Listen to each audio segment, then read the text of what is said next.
whatever industry you pick, if you outwork everybody, if you try to be a little smarter than everybody, if you try to be a better salesperson than everybody, if you try to be better prepared than everybody, you've got your best chance. Because if you don't do it and somebody else does, I have the saying, work like someone's trying to take it all away from you.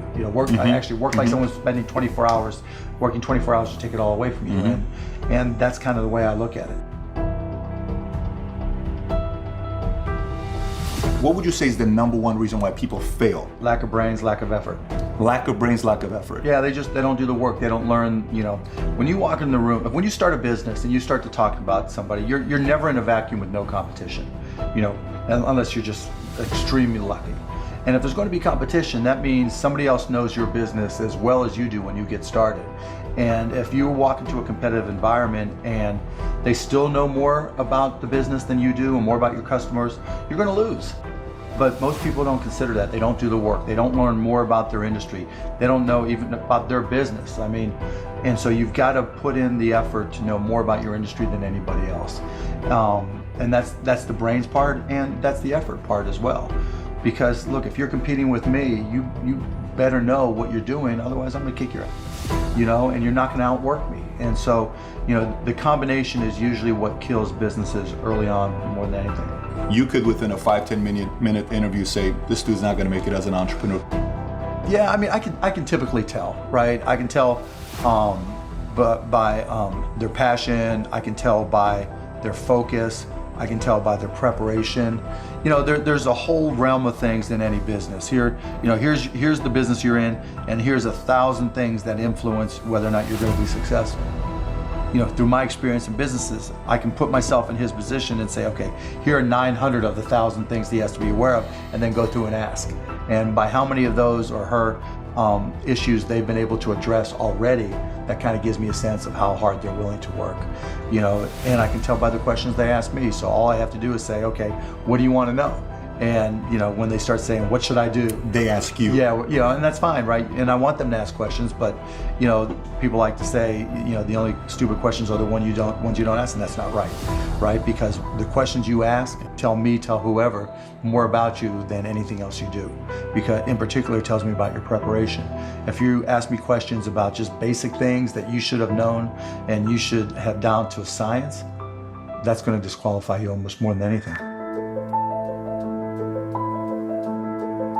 If you're not always learning, to this minute, if I'm not continuously learning, if I'm not just absorbing as much as I can absorb, someone else is going to kick my ass, right? So you talk about paranoia.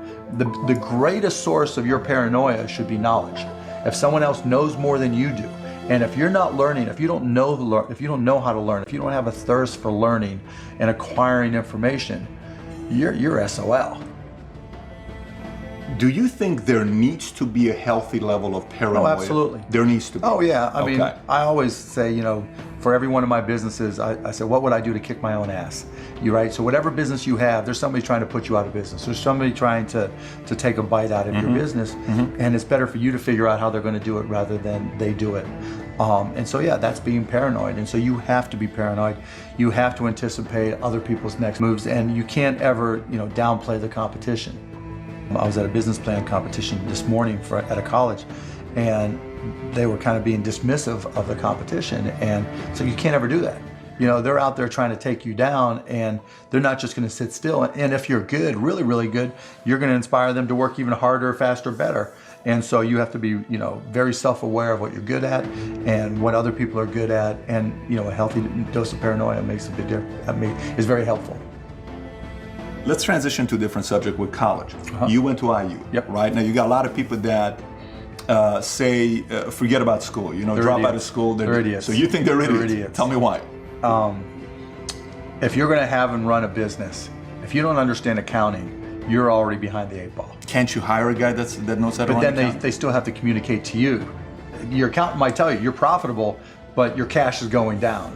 Not understanding a breakdown. And when you don't, Do you think you need college to learn that? yeah, I think you do, right? Because it may not, for some people, look, if you're so self-motivated that you can take an online course in accounting and teach yourself everything, you're way ahead of the game anyways. But most people aren't. I don't care if you go to a community college and take accounting and spend $99 for the class. Just, spending the money forces you to be more obligated to do it. But accounting, finance, lesser extent marketing, sales, if the school offers that, these are all that's the language of business. And so while it's possible to teach yourself these things, and while it's possible to hire them, when you're starting your own company, you don't want to have to spend money hiring an accountant. Well, let me take that. If you've gone through all these classes, you probably don't have to hire a lawyer to incorporate, right? You can probably figure out yourself. And so your cost of opening up a business drops, but even more important than all that, that's the blocking and tackling, that's the language of business. You know, the thing I learned at Indiana that was more important than anything else, I learned how to learn. And learning became far more important to me, because the one certainty in business is that it's always going to be changing. How does one entrepreneur increase the speed in areas that they can increase? There's certain things you can't control. Speed in what way? Speed of growing your business. All right. So how fast can I grow? Yeah, I mean, it just depends. You've got to know your own skill set, right? And you've got to know how that fits within your company's life cycle. You know, some companies are slow grind, and you just have to understand that, and you've just got to bide your time until it starts to click, and then grow with it quickly.